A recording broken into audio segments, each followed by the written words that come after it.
Budget की आज हम बात करने जा रहे हैं। बजट की क्लास को यहाँ पर 2 पार्ट्स में बाइफरकेट किया है।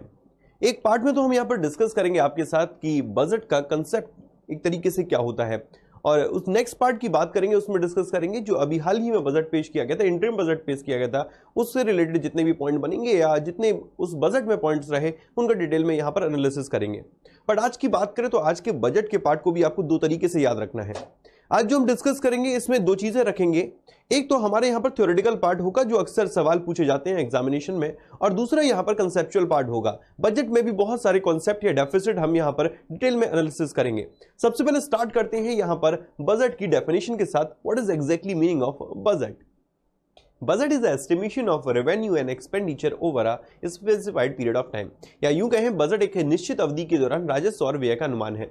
इस डेफिनेशन को पढ़ते तो बड़ी यहाँ पर डेफिनेशन लिखी हुई है, बड़े भारी भारी शब्द यहाँ लिखे हैं। मेरे दोस्त, हम अपनी ही बात कर लेते हैं। किसी भी काम को करने से पहले, फॉर एग्जाम्पल मैंने यहाँ पर सोचा कि मेरी सिस्टर की शादी है, मुझे अपनी सिस्टर की शादी करनी है, तो वहां पर जो खर्चे होंगे उनको कैसे मैं यहाँ पर मैनेज करूंगा। अब समझने वाली बात है, मतलब कि मैंने यहाँ पर यह सोचा कि मेरी सिस्टर की शादी है। अब मेरी सिस्टर की शादी है तो मेरे भाई डेफिनेटली वहां पर पार्टी में खर्चे वर्चे तो होंगे। अब उन खर्चों के लिए क्या किया जाए, तो मैंने देखा कि मेरे दोस्त इनकम इतनी है। अब इस इनकम की मेरे पास पता चला कि मेरे पास इतना इनकम है या इतना कैश है, तो अब मैं इस कैश का मैनेजमेंट करूंगा। इस कैश का मैनेजमेंट करूंगा। किस चीज में मैं मैनेजमेंट करूंगा? मैं यहां पर मेरे दोस्त मैनेजमेंट करूंगा कि कैसे मैं इस इनकम का यूटिलाइजेशन इन एक्सपेंडिचर को पूरा करने के लिए कर सकता हूं। एक तरीके से आप समझ रहे हैं कि जो खर्चे होने वाले हैं उनका मैनेजमेंट कहलाता है आपका बजट। बहुत सिंपल से शब्दों में, जो खर्चे होने वाले हैं उनका मैनेजमेंट कहलाता है आपका बजट। अपनी इनकम के आधार पर इन खर्चों का मैनेजमेंट करना कहलाता है आपका बजट। एक ने मेरे से सवाल पूछा कि सबसे बेहतर बजट कौन बनाता है, तो मैंने कहा मेरी मां। उनसे बेहतर फाइनेंस मिनिस्टर कोई नहीं है। मैंने कहा कैसे? कि मैंने अपने दिन याद करे, वो दिन मैंने कहा मां ने मेरे को दिए थे 500 रुपीज, ठीक है, और मैं परचूनी की दुकान पर गया और परचूनी की दुकान पर पहुंचा। मैंने कहा देख मेरे भाई, ये मेरी मां ने दिया एक पर्चा, इसमें ये सारा सामान लिखा है, ये सारा सामान दे दे।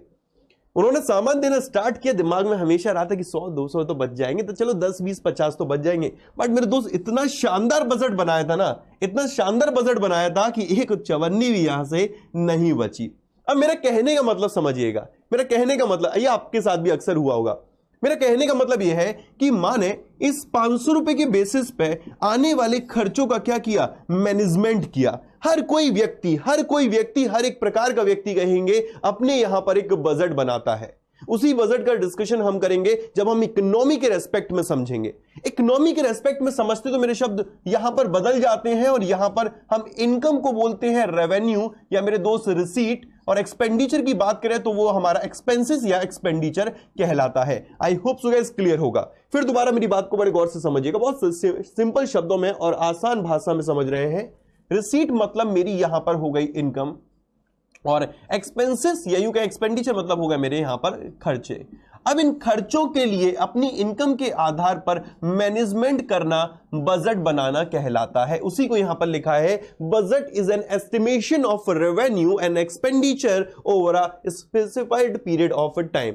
सर यहां पर एस्टिमेशन किया जा रहा मेरे दोस्त, बिल्कुल, कि मेरे खर्चे इतने होंगे। मेरे को पता है क्या मेरी सिस्टर की शादी में कितना रुपया खर्च होगा। मैंने सोचा कि भाई 50 खर्च होगा, क्या पता 55 खर्च हो जाए। तो मैं क्या कर रहा हूं, मैं एक अनुमान लगा रहा हूं कि मेरी सिस्टर की शादी में 50 लाख रुपीस यहां पर खर्च होंगे। अब इसका मैंने क्या किया? एस्टिमेशन किया। मैंने कहा मेरी इनकम कितनी होगी, मैंने कहा इसका भी भैया मैंने एस्टिमेशन किया। तो एक तरीके से बजट क्या है? बजट इज टोटली एस्टिमेशन, और कुछ नहीं, nothing. Budget is totally estimation, एक अनुमान लगाना।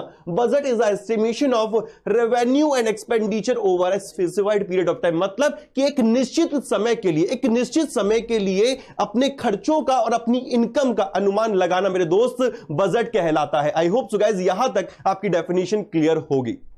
ए for apple, B for boy, C for cat and D for dog. बचपन में पढ़ा सर, बिल्कुल पढ़ा।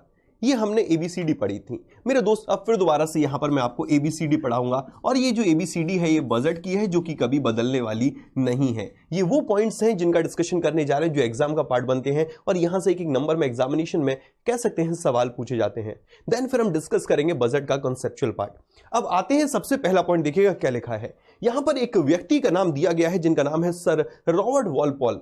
इनके नाम के आगे लिखा हुआ ब्रिटिश फाइनेंस मिनिस्टर और आगे और बढ़ते तो वहां लिखा 1733 और उससे पहले लिखा हुआ है कि जो शब्द बजट है से फर्स्ट टाइम इंट्रोड्यूस किया गया था। मतलब कहने का क्या लॉजिक है वो जरा गौर फरमाइएगा। सर रॉबर्ट वॉलपॉल ने 1733 में पहली बार बजट शब्द को इंट्रोड्यूस किया था। The word budget was first introduced by the British finance minister sir Robert Walpole in 1733। 1733 में इनके द्वारा इसे इंट्रोड्यूस किया गया था। मेरे दोस्त बजट शब्द की बात करें तो इसकी उत्पत्ति कहां से हुई थी, इसकी बात करें इसका ओरिजिन कहां से है, तो इसका ओरिजिन हुआ है एक मिडिल फ्रेंच वर्ड बूजट से, जिसका बेसिकली मतलब होता है लेदर का बैग।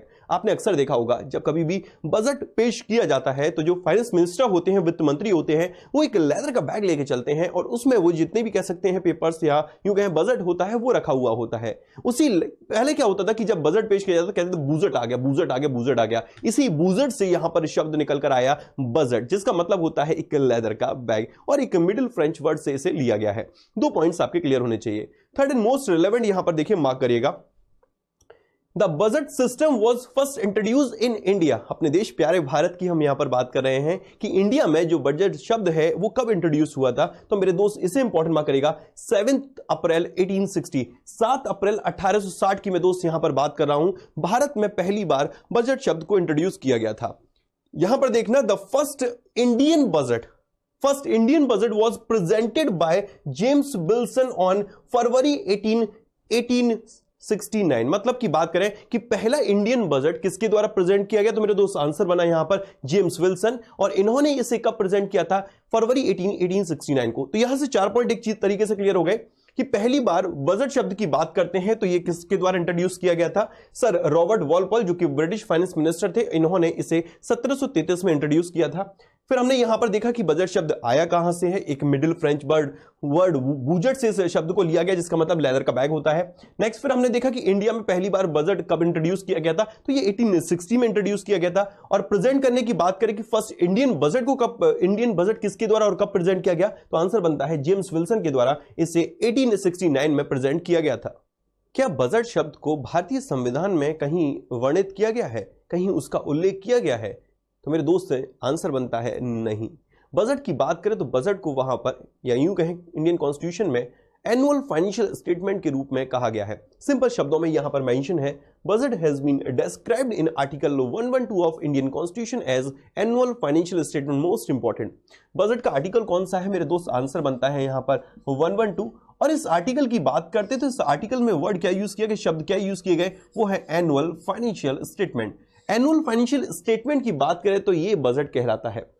कहने का मेरा मतलब यहां पर यह है कि इसको भी यहां पर 3 पार्ट्स में बाइफरकेट किया गया है, consolidated fund, contingency fund and मेरे दोस्त पब्लिक अकाउंट फंड। तो यहां पर हम तीनों को डिटेल में डिस्कस करेंगे, कंटिजेंसी फंड क्या है, कंसोलिडेटेड फंड क्या है, पब्लिक अकाउंट फंड क्या है। बट अभी सिंपल शब्दों में यहां पर समझते हैं बेसिकली कि बजट शब्द का उल्लेख क्या हमारे संविधान में किया गया, नो। वहां पर क्या किया गया है, एनुअल फाइनेंशियल स्टेटमेंट को आर्टिकल 112 में डिफाइन किया गया।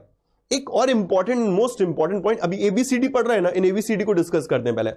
Former finance minister Morarji Desai की बात करते हैं तो इन्होंने सबसे अधिक बार बजट पेश किया था। इन्होंने 10 बार, सबसे कह सकते हैं सबसे ज्यादा बार अगर किसी वित्त मंत्री ने बजट पेश किया तो मेरे दोस्त मोरारजी देसाई साहब के द्वारा किया गया था। और इन्होंने कुल मिलाकर 10 बार किया, जिसमें से कि 8 आपके जनरल बजट थे और 2 मेरे दोस्त यहां पर इंटरिम बजट थे।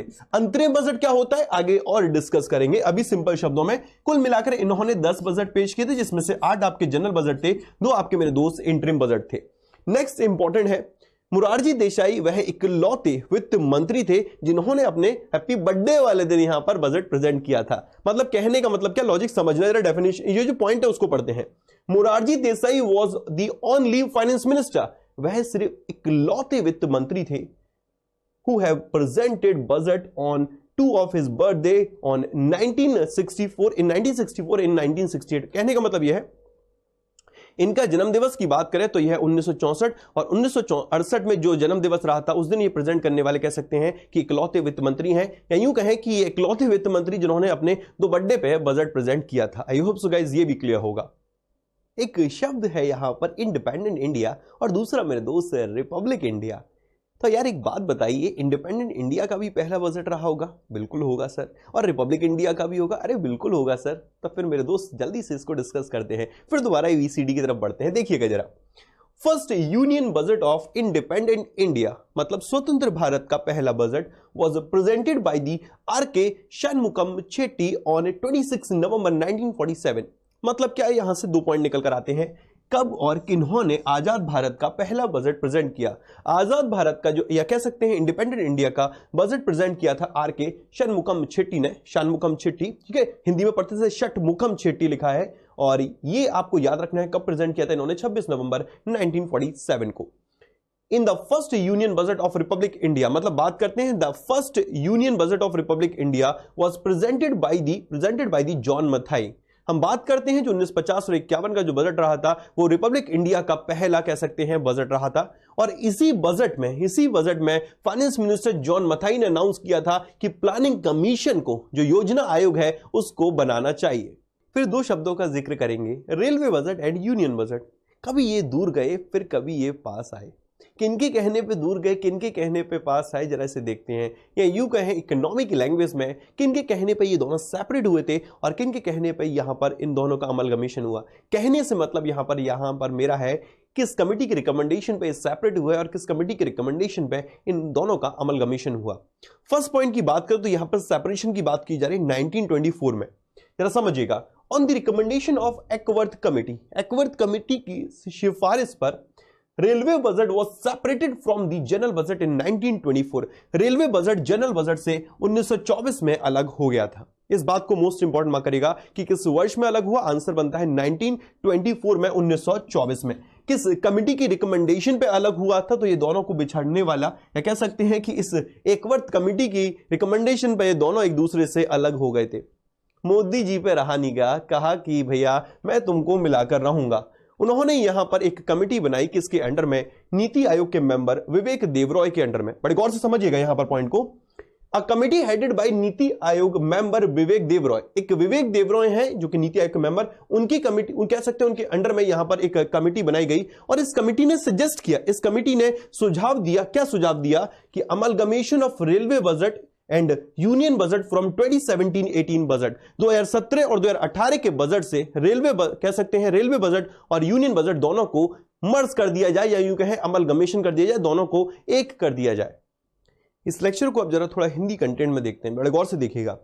शब्द बजट पहली बार 1733 में ब्रिटिश वित्त मंत्री सर रॉबर्ट वॉलपॉल द्वारा पेश किया गया था। इस बजट की बात करें तो यह किसके द्वारा किया गया? 1733 में ब्रिटिश वित्त मंत्री सर रॉबर्ट वॉलपॉल के द्वारा। यह जो मध्य फ्रेंच शब्द है बूजट, उस शब्द से लिया गया है जिसका मतलब होता है एक चमड़े का बैग।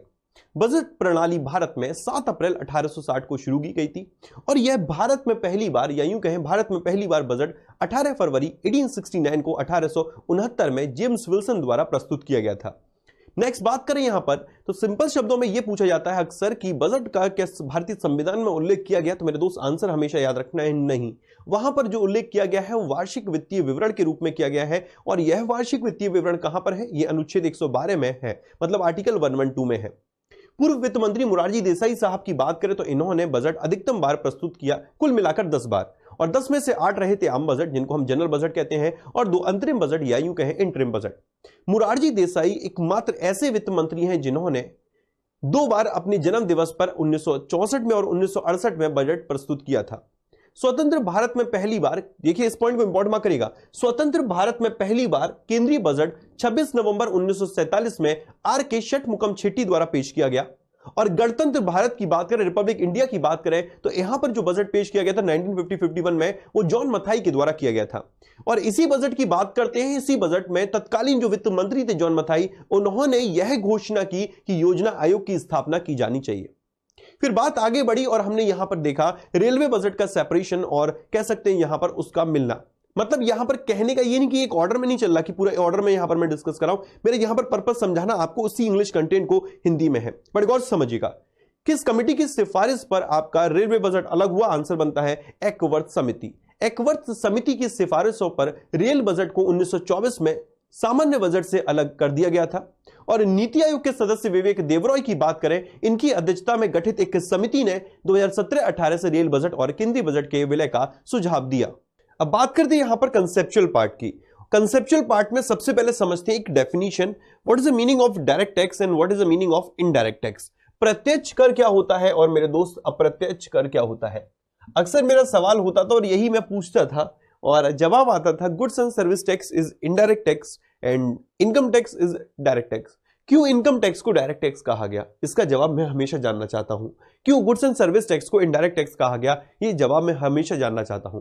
तो मेरे दोस्त वो जवाब आज हम जानेंगे कि गुड्स एंड सर्विस टैक्स को क्यों हम यहां पर जीएसटी को आईडीटी कहते हैं, क्यों इनकम टैक्स को हम डायरेक्ट टैक्स कहते हैं। अक्सर हम डेफिनेशन ना समझते हुए एग्जांपल्स की तरफ आंसर देने लगते हैं। तो पहले अब डेफिनेशन समझते हैं कि क्यों इन्हें डायरेक्ट टैक्स और इनडायरेक्ट टैक्स कहा जाता है। सबसे पहले मैं आपके साथ एक एग्जाम्पल शेयर करूंगा, उसके बाद मुझे लगता है कि सभी के दिमाग में बेहतर तरीके से क्लियर हो जाएगा। आप कभी भी कहीं कोचिंग में गए, अरे सर क्या बात कर दी, महिंद्रा में गए हम, तो मेरे दोस्त मैं एक एग्जाम्पल ले रहा हूं। ये अभी तो गुड्स एंड सर्विस टैक्स का पार्ट है, बट मैं पहले का एग्जाम्पल ले रहा हूं, सर्विस टैक्स। सर्विस टैक्स की यहां पर मैं बात करूंगा। एक होता था सर्विस प्रोवाइडर, एक होता था मेरे दोस्त सर्विस रिसीवर। ठीक है, अब यहां पर मैं बात करता हूं, ये अपना चुन्नू है। कौन है ये? अपना चुन्नू है, ये मेरे दोस्त चुन्नू। अब चुन्नू पहुंचता है कहां पर? सर चुन्नू पहुंचता है महिंद्रा में। अब चुन्नू महिंद्रा में पहुंचा, मैं बैठा हुआ था, कहता अरे जीए गुरु। मैंने कहा हाँ भाई बता भैया चुन्नू। तो वो कहता है कि सर मुझको एडमिशन चाहिए। मैंने कहा मेरे दोस्त बिल्कुल एडमिशन मिलेगा, परेशान मत हो, एडमिशन मिलेगा। चुन्नू पूछता है यहां की फीस कितनी है। मैंने कहा भाई चुन्नू जरा समझना, यहां की फीस है आपकी 4,000 रुपए और उसके ऊपर आपको पे करना पड़ेगा यहां पर सर्विस टैक्स 1,000 रुपए। तो कुल मिलाकर आपकी यहां पर फीस पड़ती है 5,000 रुपए। बड़े गौर से सुनिएगा, एग्जाम्पल में यहां पर दो किरदार है, एक मैं और एक मेरे दोस्त मेरा छोटा। यहां पर मतलब आप लोगों में से एक चुन्नू है।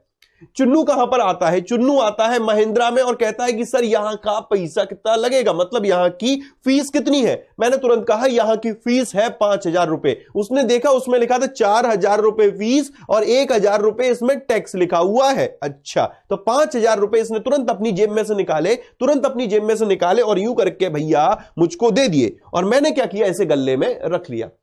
अब बड़े गौर से सुनिएगा, चुन्नू की जेब से कितने रुपए निकले? सर चुन्नू की जेब से 5,000 रुपए निकले और महिंद्रा के गल्ले में कितने गए उस बात को देखते हैं। अब देखना, सर्विस जो प्रोवाइडर है वो है महिंद्रा। महिंद्रा क्या दे रहा है? सर कोचिंग दे रहा है, तो ये सर्विस प्रोवाइड कर रहा है और ये चुन्नू यहां पर सर्विस ले रहा है। अब जरा समझना, महिंद्रा क्या करेगा? 4,000 रुपए तो भैया अपने गल्ले में रखेगा और बाकी का 1,000 रुपए कहां जमा करा देगा? सर्विस टैक्स डिपार्टमेंट में ये जमा करा देगा। ये एग्जैक्ट स्टोरी चलती है। अब बड़े गौर से समझना क्या मतलब रहा यहां पर। सर्विस रिसीवर कौन? चुन्नू। सर्विस प्रोवाइडर कौन? महिंद्रा। चुन्नू ने पे कितना किया? 5,000 रुपए और महिंद्रा ने अपने पास कितना रखा? 4,000 रुपए। 1,000 रुपए उसने यहां पर दे दिया सर्विस टैक्स डिपार्टमेंट को। डेफिनेशन पे आना, इनडायरेक्ट टैक्स होता क्या है? इनडायरेक्ट टैक्स वो टैक्स होता है जिसमें बियरर और डिपॉजिटर दोनों ही अलग व्यक्ति होते हैं। अलग व्यक्ति कैसे? इस टैक्स को बियर किसने किया? सर बियरर है यहां पर आपका चुन्नू। इस टैक्स को डिपॉजिट किसने किया? सर डिपॉजिट किया यहां पर महिंद्रा ने। When the bearer and the depositor both are a different person, this is called the indirect tax.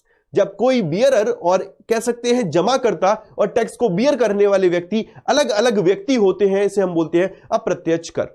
दूसरे शब्दों में, when the burden of tax shifted from one person to another person, जब tax का भार या कर का भार एक व्यक्ति से दूसरे व्यक्ति की ओर चला जाता है तो इसे हम बोलते हैं इनडायरेक्ट टैक्स। पहले टैक्स का भार किसके पास था? इधर, और फिर किधर आ गया? इधर। अब भैया इसको बोल दिया हमने इनडायरेक्ट टैक्स। ये थोड़ी ट्रिकी हो जाती है, हम सिंपल शब्दों में।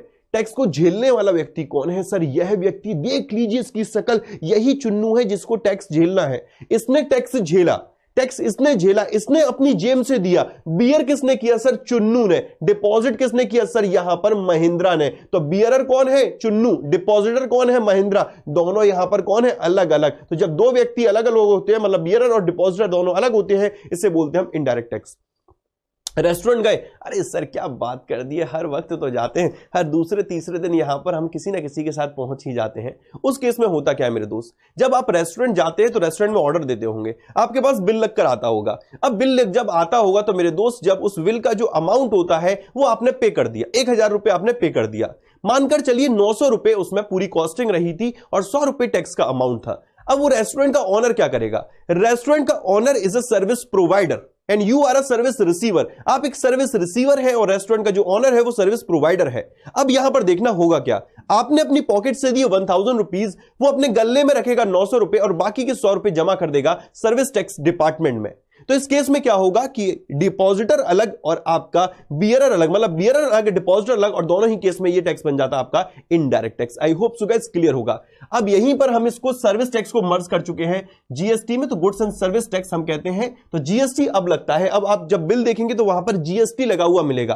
तो अब जीएसटी पे करने वाला कौन है, आप डिपॉजिट करने वाला कौन है, जो व्यक्ति सर्विस प्रोवाइड कर रहा है या जो व्यक्ति रेस्टोरेंट का ऑनर है, तो वो जाकर जमा कर देगा। तो इसको हम बोल देंगे यहां पर indirect tax. I hope so clear होगा। ऐसा टैक्स जिसमें बियरर और डिपॉजिटर दोनों ही अलग है, मेरे दोस्त आंख बंद कर टिक कर दीजिएगा, वो इनडायरेक्ट टैक्स कहलाएगा। अब डायरेक्ट टैक्स, अब मेरे दोस्त ये मैं हूं, आपको दिख रहा है भैया आपके जीए गुरु, ठीक है। अब बड़े गौर से सुनना, मैं एक छोटा सा एग्जांपल देता हूं इनकम टैक्स का। अब इनकम टैक्स की बात करते हैं तो मेरे दोस्त इनकम किसकी है, मेरी है, ठीक है। अब यहां पर इनकम पर जो टैक्स पे करूंगा मैं पे करूंगा और इसको डिपॉजिट भी मैं ही करूंगा। बियरर तो वही है जो कि भैया रिसीव कर रहा है एक तरीके की सर्विस, तो यहां पर जो इनकम है जी मुझे मिल रही है, तो यहां पर टैक्स भी मैं पे करूंगा। अब इस केस में डिपॉजिट भी मुझे ही करना पड़ता है, इसके अगेंस्ट में मुझे फाइल करना पड़ता है इनकम टैक्स रिटर्न। इस केस में क्या रहा कि यहां पर डिपॉजिटर भी सेम है और आपका बियरर भी सेम है। एक ऐसा टैक्स जिसमें bearer and depositor both are same person, it is called the direct tax. When the burden of tax is not shifted from one person to another person, it is called the direct tax. जब कर का भार या tax का भार एक व्यक्ति से दूसरे व्यक्ति की तरफ नहीं जाता है तो इसे मेरे दोस्त बोलते हैं हम डायरेक्ट टैक्स, या एक ही व्यक्ति पे बना रहता है तो इसे हम बोलते हैं प्रत्यक्ष कर। आई होप सो गाइस यहां तक क्लियर होगा what is the meaning of the direct tax and the indirect tax. मेरे दोस्त अब हम डिस्कस करने जा रहे हैं एग्जैक्टली बजट का जो ढांचा होता है वो कैसे रहता है, ठीक है। जो खर्चे होते हैं, हमने एक डेफिनेशन पढ़ी थी, estimation of receipt and expenditure is called the budget. अब इसी को यहां पर हम पढ़ने जा रहे हैं कि रिसीट और एक्सपेंडिचर को किस तरीके से यहां पर बाइफरकेट किया जाता है। अब यहां पर हम बात करते हैं, दो तरीके के बजट होते हैं, एक होता है रेवेन्यू बजट और एक होता है मेरे दोस्त यहां पर कैपिटल बजट। बड़े गौर से सुनिएगा, एक बजट होता है यहां पर रेवेन्यू बजट और एक होता है यहां पर कैपिटल बजट। रेवेन्यू बजट को हम बोलते हैं राजस्व बजट और कैपिटल बजट को बोलते हैं हम यहां पर पूंजीगत बजट। ये सवाल एग्जाम में तो नहीं बनेंगे बट सिर्फ नॉलेज के पर्पज से। रेवेन्यू बजट को टू पार्ट्स में बाइफरकेट किया, revenue receipt and revenue expenditure. Capital budget को टू पार्ट्स में बाइफरकेट किया, यहां पर कैपिटल रिसीट और कैपिटल एक्सपेंडिचर। अब यहां पर सबसे पहले हमें समझना क्या है, स्टेप 1 पर आते हैं, एक एक करके सारी चीजों को समझेंगे। सबसे पहले आते हैं रेवेन्यू बजट में रेवेन्यू रिसीप्ट पे। रेवेन्यू रिसीप्ट डिस्कस करेंगे, देन हम फिर बढ़ेंगे यहां पर कैपिटल रिसीप्ट की तरफ, ठीक है। रेवेन्यू रिसीप्ट क्या होती है, ऐसी प्राप्तियां, बड़े गौर से सुनिएगा, राजस्व प्राप्तियों की मैं बात कर रहा हूं, ऐसी प्राप्तियां जिनका नेचर होता है आपका non refundable. Non refundable sir मतलब क्या हुआ, ऐसी प्राप्तियां जिनका नेचर होता है नॉन रिडीमेबल। सर मतलब क्या हुआ, ऐसी प्राप्तियां जिनका सरकार से आप दावा नहीं कर सकते। मतलब क्या हुआ सर, मतलब कि ये आपको वापस नहीं मिलेगा। सिंपल शब्दों में इसका पैसा आपको वापस नहीं मिलेगा। किस तरीके से सर जरा समझाइए, हमारे कुछ भी समझ में नहीं आ रहा। मेरे गौर से सुनिएगा बड़े दोस्त, यहां पर रेवेन्यू बजट को मैंने यहां पर एक पार्ट में लेकर आया हूं रेवेन्यू रिसिप्ट, और रेवेन्यू रिसिप्ट के भी टू पार्ट्स रखे यहां पर, टैक्स रेवेन्यू और नॉन टैक्स रेवेन्यू। मतलब कहने का यह है कि राजस्व प्राप्तियां वह प्राप्तियां होती हैं जिनका पैसा सरकार को लौटाना नहीं होता है। जिस चीज को भी नहीं लौटाना उसको हम बोलेंगे यहां पर नॉन रिफंडेबल या नॉन रिडीमेबल। अब यहां पर इसके भी टू पार्ट्स रहे, टैक्स रेवेन्यू और non tax revenue. Tax revenue में भी मेरे दोस्त क्या आ गया, टैक्स रेवेन्यू मतलब टैक्स के रूप में पैसा मिलना, डायरेक्ट टैक्स और इनडायरेक्ट टैक्स। कभी भी आप रेस्टोरेंट गए हो तो रेस्टोरेंट के मालिक ने कभी फोन करके किया, अरे मेरे दोस्त मेरे भाई बड़े शानदार लग रहे थे, बड़े सुंदर लग रहे थे, और जिन मोहतरमा के साथ आए थे वो भी बड़ी सुंदर थी, तो इस वजह से हम आपका जो टैक्स का पैसा है वो लौटाते हैं। या सरकार का फोन आया, ऐसा आया क्या? सरकार का फोन में इनडायरेक्ट उसका तो नहीं आएगा, सरकार का फोन आया क्या? नहीं आया ना मेरे दोस्तों। इसका जो नेचर होता है ना, सिंपल शब्दों में मेरा समझाने का यह है कि डायरेक्ट टैक्स और इनडायरेक्ट टैक्स आप जब पे कर देते हैं तो वो आपको वापस नहीं किया जा सकता, आप उसे क्लेम नहीं कर सकते, उसका दावा नहीं कर सकते। सर नॉन टैक्स रेवेन्यू क्या होते हैं? नॉन टैक्स रेवेन्यू टैक्स के अलावा जो भी सरकार की प्राप्तियां, वो सब कुछ मेरे दोस्त यहां पर नॉन टैक्स रेवेन्यू है। सर जरा थोड़ा इस पर प्रकाश डालेंगे और ज्यादा बेहतर तरीके से, तो याद रखना है इंटरेस्ट। अब सरकार को इंटरेस्ट किस रूप में मिल सकती है? अगर सरकार ने यहां पर आगे लोन दिया होगा तो लोन पर मेरे दोस्त उसे ब्याज मिलेगी, इस ब्याज को बोलेंगे हम यहां पर रेवेन्यू रिसिप्ट। बड़े गौर से सुनिएगा, जो सरकार ने लोन प्रोवाइड किया है उस पर जो इंटरेस्ट मिलेगा उसको हम यहां पर किस में रखेंगे? नॉन टैक्स रेवेन्यू रिसिप्ट में, नॉन टैक्स रेवेन्यू रिसिप्ट में। इसके अलावा सरकार ने कहीं ना कहीं इन्वेस्टमेंट किया होगा, सर बिल्कुल किया होगा, उस इन्वेस्टमेंट पे सरकार को प्रॉफिट होगा, बिल्कुल होगा, इस प्रॉफिट को किस में रखेंगे हम? नॉन टैक्स रेवेन्यू रिसिप्ट में। सर डिविडेंड मिलेगा, सर डिविडेंड को भी इसी में रखेंगे। डिविडेंड मतलब होता है लाभांश। सरकार ने कंपनीज में इन्वेस्टमेंट कर रखा होता है इन टर्म्स ऑफ शेयर्स, सरकार का पूंजी में शेयर होता है, पूंजी में अंश होता है, तो मेरे दोस्त सरकार को लाभ होगा तो उस लाभ में भी सरकार का अंश होगा, तो जो लाभांश होता है उसको हम बोलते हैं डिविडेंड। जब शेयर्स के ऊपर सरकार को डिविडेंड मिलता है तो वो भी किसका पार्ट होता है? आपका रेवेन्यू रिसिप्ट का पार्ट होता है। इसके अलावा अगर हम बात करते हैं तो अदर रिसिप्ट, जैसे कि जो भी सरकार सर्विसेज दे रही है उसको भी हम इसी में रखते हैं। एक चीज और याद रखिएगा, जो सरकार को कैश ग्रांट मिलती है, यह वर्ड बहुत बड़ा है, दो शब्द होते हैं, एक ग्रांट और एक मेरे दोस्त यहां पर आता है लोन। अगर आपको कोई ग्रांट देता है, ग्रांट मतलब कह सकते हैं कि ओके लोन का पैसा ऐसा होता है जिसको आपको लौटाना पड़ता है, ग्रांट मतलब एक तरीके से अनुदान होता है जिसका पैसा आपको लौटाना नहीं होता है। अगर कोई फॉरेन कंट्री या कोई इंटरनेशनल ऑर्गेनाइजेशन भारत को ग्रांट के रूप में पैसा देता है तो इट मींस उसका नेचर है नॉन रिफंडेबल, और नॉन रिफंडेबल है और वो टैक्स के अलावा मिल रहा है, तो इसका मतलब मेरे दोस्त यहां पर वो किसका पार्ट है? नॉन टैक्स रेवेन्यू रिसिप्ट का पार्ट है। फिर दोबारा सुनते हैं, यहां पर स्टार्टिंग से चलते हैं। सबसे पहला पॉइंट हम यहां पर डिस्कस कर रहे हैं component of budget. Component of budget के हमने यहां पर टू पार्ट्स रखे, रेवेन्यू बजट और मेरे दोस्त कैपिटल बजट।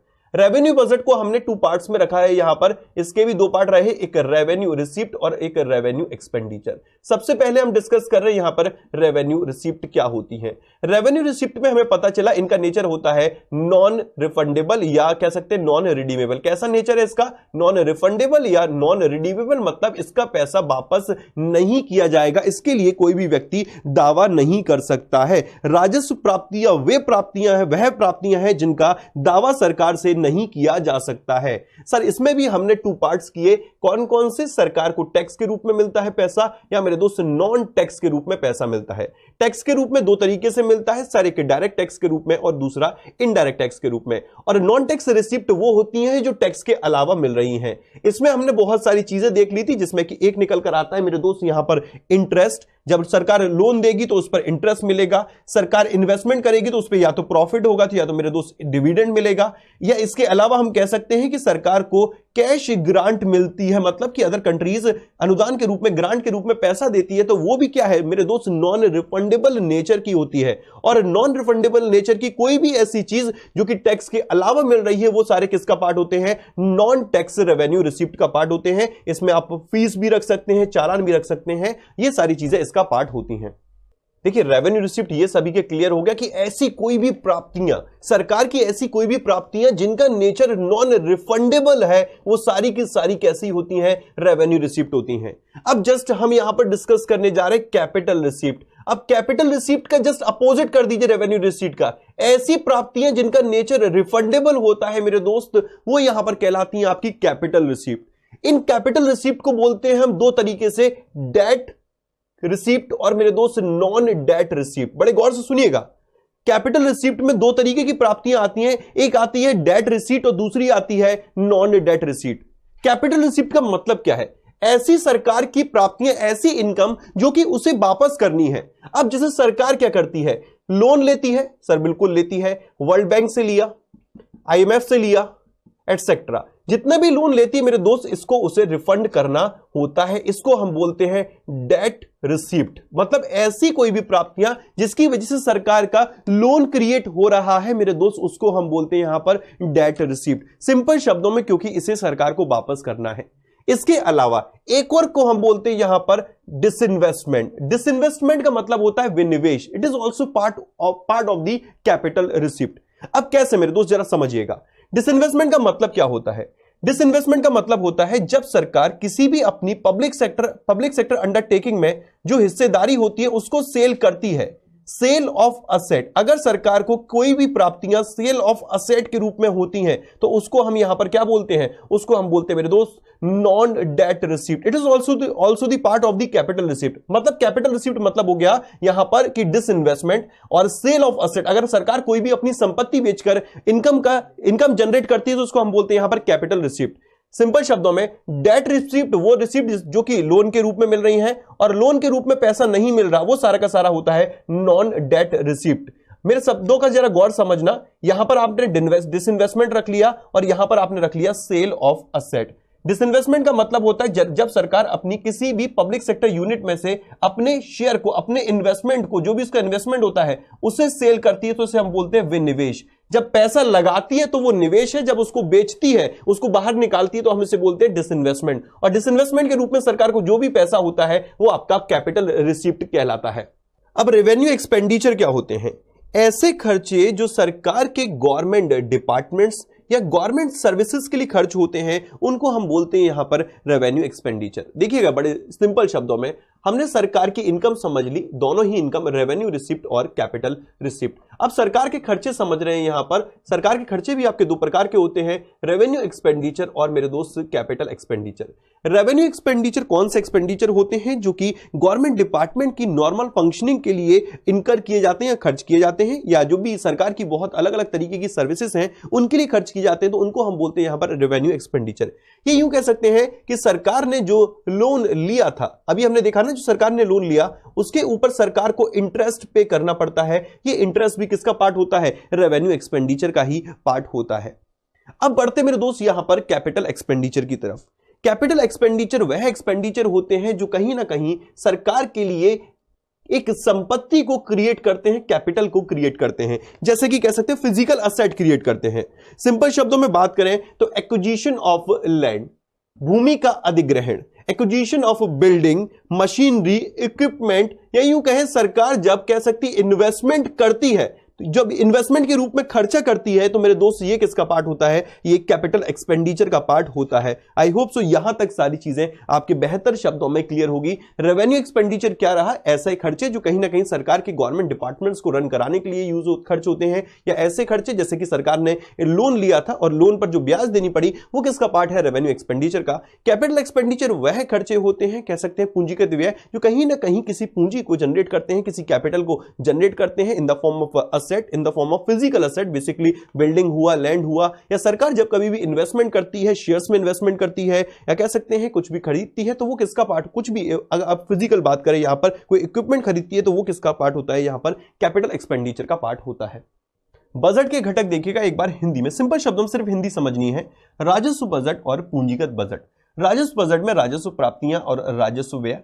राजस्व प्राप्तियों में भी कर प्राप्तियां वही प्रत्यक्ष या अप्रत्यक्ष कर के रूप में, और गैर कर प्राप्तियां वही हम कह सकते हैं इंटरेस्ट डिविडेंड के रूप में। और पूंजीगत प्राप्तियों की बात करें तो इसमें ऋण प्राप्तियां कह सकते हैं जो सरकार ने ऋण लिया, और गैर ऋण प्राप्तियां जैसे कि विनिवेश यहां पर रहा।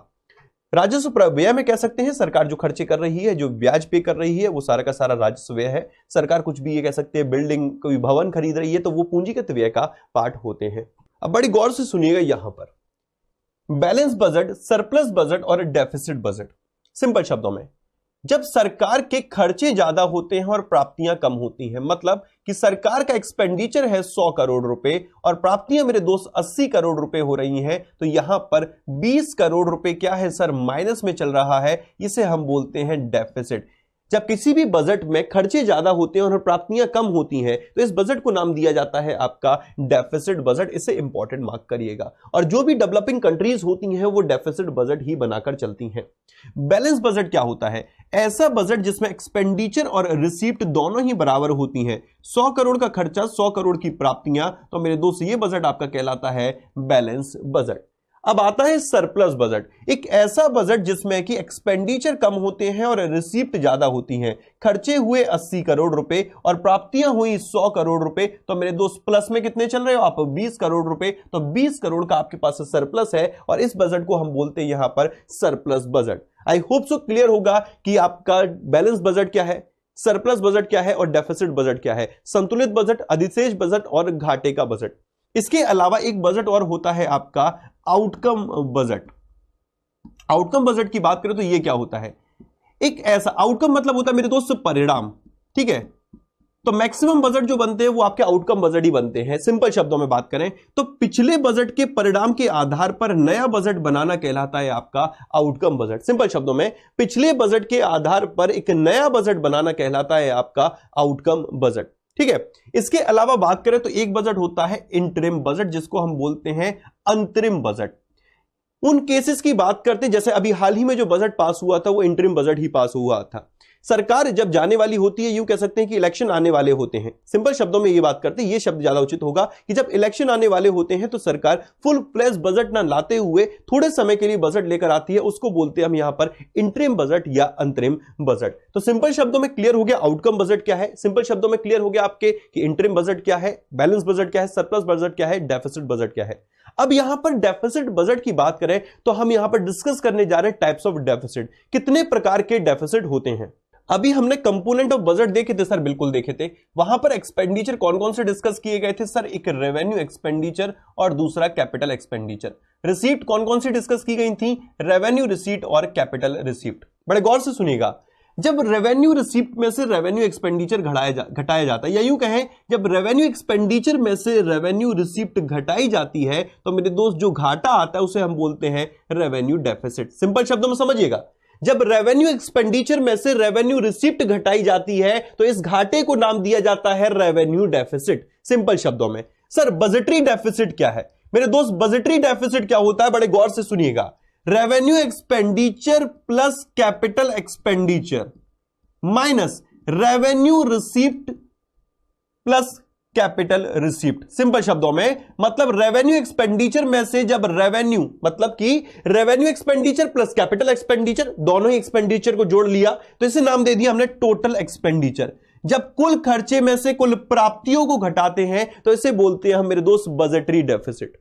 समझिएगा बड़े गौर से, रेवेन्यू डेफिसिट क्या रहा? Revenue expenditure minus revenue receipt. Budgetary deficit मतलब क्या रहा? Total expenditure. मतलब यहां पर कि रेवेन्यू एक्सपेंडिचर भी आएगा, कैपिटल एक्सपेंडिचर भी आएगा, रेवेन्यू रिसीप्ट भी आएगी और यहां पर कैपिटल रिसीप्ट भी आएगी। जब इन दोनों ही खर्चों को जोड़कर, जब इन दोनों ही प्राप्तियों को जोड़कर आपस में वही कहते हैं प्लस माइनस किया जाता है तो जो घाटा निकल कर आता है उसे हम बोलते हैं यहां पर बजटरी डेफिसिट।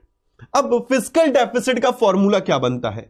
फिस्कल डेफिसिट का जरा फॉर्मूला देखिएगा मेरे दोस्त, यहां पर क्या बनता है। यहां पर डेफिनेशन तो यहां पर हमने क्लियर कर ली। ओके, एक काम करते हैं, नेक्स्ट स्लाइड को बढ़ाते हैं, एक एक करके सारी चीजों को डिटेल में हम यहां पर देख लेते हैं, एक एक करके एक फॉर्मूले को। सिंपल शब्दों में सबसे पहला रेवेन्यू डेफिसिट का फॉर्मूला क्या है? Revenue expenditure minus revenue receipt. मतलब राजस्व घाटे का फॉर्मूला बनता है सिर्फ जब आप राजस्व व्यय में से राजस्व प्राप्तियां घटाते हैं। अगर हम बात करें बजटरी डेफिसिट की तो यहां पर टोटल एक्सपेंडिचर लिया गया। मतलब क्या रहा? मतलब यहां पर आता है कि आपका रेवेन्यू एक्सपेंडिचर भी और कैपिटल एक्सपेंडिचर भी।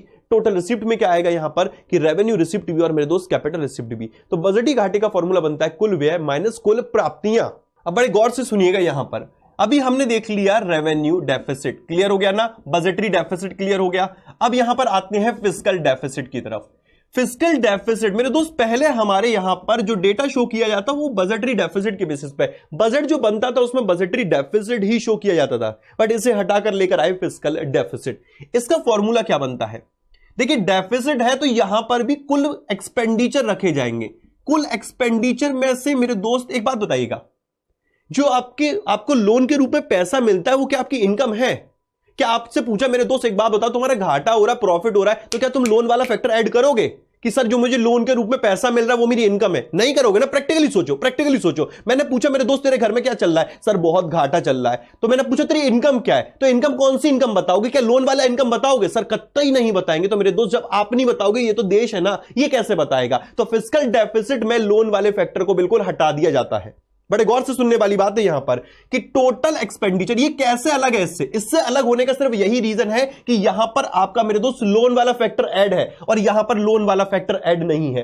टोटल एक्सपेंडिचर जो कुल खर्चे रहे उनमें से मेरे दोस्त आप माइनस करेंगे क्या, टोटल रिसिप्ट। अब टोटल रिसिप्ट में कौन कौन सी रिसिप्ट आ गई, रेवेन्यू रिसिप्ट आपने एज इट इज रख दी, एज इट इज रख दी। बट मेरे दोस्त कैपिटल रिसिप्ट में रखी आपने कौन सी, कैपिटल रिसिप्ट भी आपने रखी थी यहां पर only non debt creating capital receipt, non debt creating capital receipt. अभी मैंने डिस्कस किया था आपके साथ कैपिटल रिसिप्ट, उसके दो पार्ट डिस्कस किए थे, एक डेट क्रिएटिंग दूसरा non debt creating. Debt creating मतलब क्या था, ऋण प्राप्तियां, और दूसरा कौन सा था, गैर ऋण प्राप्तियां। अगर ऋण के रूप में आपको पैसा मिल रहा है तो वो यहां पर नहीं रखेंगे, यहां से आप हटा देंगे, इसमें जोड़ना ही नहीं है। आप यहां पर जितनी प्राप्तियां रख रहे हैं रेवेन्यू रिसिप्ट रख लिया आपने, कैपिटल रिसिप्ट में ऋण वाले फैक्टर को न रखते हुए डिसइन्वेस्टमेंट वाले को रख लीजिए और सेल ऑफ असेट को रख लीजिए। इसको ऐड करके आप माइनस करते मेरे दोस्त निकल कर आता है यहां पर फिस्कल डेफिसिट। एक और फॉर्मूला यहां पर बनता है, इसे हिंदी में देखिएगा, राजकोषीय घाटा। राजकोषीय घाटे को क्या बोलते हैं, कुल व्यय में से आप जब राजस्व प्राप्तियां और गैर ऋण से सृजित पूंजीगत प्राप्तियों को माइनस करते हैं तो आपका जो घाटा निकल कर आता है इसे बोलते हैं हम फिस्कल डेफिसिट। अब बढ़ते हैं यहां पर देखते हैं what is exactly meaning of the primary deficit. अब रटना नहीं, जरा फिर दोबारा समझना एक चीज को। रेवेन्यू डेफिसिट मतलब क्या रहा, revenue expenditure minus revenue receipt, सिर्फ इसी को उठाया था यहां पर। बजटरी डेफिसिट की बात की हमने तो यहां पर क्या लिया, total expenditure minus total receipt. Fiscal deficit की बात की थी तो टोटल एक्सपेंडिचर में से मेरे दोस्त टोटल रिसिप्ट माइनस की, बट कौन सी यहां पर रिसिप्ट नहीं ली थी सर, जो लोन वाली रिसिप्ट थी उसको यहां पर हटा दिया। तो एक तरीके से कह सकते हैं एक्सक्लूडिंग बोरोइंग, जो लोन था ना उसे यहां से हटा दिया। नेक्स्ट फिर बढ़ते, रटना नहीं है समझना है। प्राइमरी डेफिसिट क्या निकल कर आया सर, जो फिस्कल डेफिसिट निकलता है ना और जो हम लोन लेते हैं जो इस पर इंटरेस्ट होती है, इस इंटरेस्ट को भी जब हम इसमें से माइनस करते हैं ना तब हमारा निकल कर आता है प्राथमिक घाटा। प्राथमिक घाटे का सिंपल शब्दों में मतलब है कि जो राजकोषीय घाटा निकल कर आया, राजकोषीय घाटे में से अब जो लोन पर ब्याज दे रहे हैं ना, जो नेट इंटरेस्ट बनती है मेरे दोस्त, उसे जब माइनस करते हैं तो जो आपका घाटा निकलता है इसे हम बोलते हैं प्राइमरी घाटा। मैंने आपके साथ डिस्कस किया था कि बजट शब्द का उल्लेख कहीं भी संविधान में नहीं किया गया। वहां पर आपका जो उल्लेख किया गया है, जो वर्णन किया गया है, budget is defined as the annual financial statement, और इसे आर्टिकल 112 में कह सकते हैं डिफाइन किया गया। जब इसी आर्टिकल के आप 3 पार्ट्स करते हैं, इसे फर्दर बाइफरकेट करते हैं तो इसे हम बोलते हैं कंसोलिडेटेड फंड, कंटिजेंसी फंड और यहां पर पब्लिक अकाउंट फंड। सिंपल शब्दों में आप इसे यूं समझ सकते हैं कि घर में आपके यहां पर 3 तिजोरियां रखी हुई हैं। एक तिजोरी का नाम है यहां पर कंसोलिडेटेड फंड, एक का नाम है कंटिजेंसी फंड और तीसरे का नाम है यहां पर पब्लिक अकाउंट फंड। जो सरकार की जितनी भी प्राप्तियां होती हैं, रेवेन्यू रिसिप्ट की बात करें चाहे हम कैपिटल रिसिप्ट की बात करें, तो जितनी भी सरकार की प्राप्तियां होती हैं ना वो सारा का सारा किसकी होती है, कंसोलिडेटेड फंड में क्रेडिट की जाती हैं। सरकार का जितना भी पैसा आया ना सारा का सारा जाता है कंसोलिडेटेड फंड में या यूं कहें संचित निधि में। जितने भी खर्चे किए जाते हैं ना वो सारे के सारे इसी कंसोलिडेटेड फंड से किए जाते हैं। क्या अपनी मर्जी से होते हैं, इसमें जो भी मेरे दोस्त कह सकते हैं कि खर्चा किया जाता है उसके लिए पार्लियामेंट से अप्रूवल लेनी पड़ती है, यूं कह सकते हैं प्री अप्रूवल, प्रायर अप्रूवल लेनी पड़ती है। इसके अलावा बात करते हैं तो नेक्स्ट फंड आता है अपना कंटिजेंसी फंड, जिसे हम बोलते हैं आकस्मिक निधि।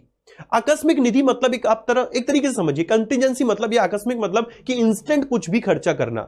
अब इंस्टेंट कोई भी खर्चा करना पड़ता है तो इसका सबसे बड़ा जो मेन फैक्टर होता है वो कहीं ना कहीं नेचुरल क्लैमिटी रहती है, प्राकृतिक आपदाएं रहती हैं। तो अभी आप देखिए रिसेंट में अगर कोई प्राकृतिक आपदा आती है और सरकार उसके लिए पैसा देती है तो वो किस फंड से देती है, कंटिजेंसी फंड से देती है। क्या लाजमी है ये होना कि जब पैसा निकाले उससे पहले प्रायर अप्रूवल ली जाए? तो कहा गया है इसके लिए सब्सिक्वेंट अप्रूवल लीजिए, मतलब इसके लिए आप पार्लियामेंट से बाद में अप्रूवल लीजिए। यहां पर प्री अप्रूवल, कोई भी खर्चा करना है प्री अप्रूवल, यहां पर बोला गया पोस्ट अप्रूवल। इसमें से जो भी खर्चा किया जाता है या यूं कह सकते हैं जितना भी खर्चा किया जाता है, इसका कॉर्पस वैसे 500 करोड़ का रहता है और इसमें से जो खर्चा होता है वो सारा का सारा कंटिजेंसी फंड से फिर दोबारा क्रेडिट कर दिया जाता है। मतलब जितना कम हुआ उतना यहां पर कंसोलिडेटेड फंड से यहां पर रखा जाएगा।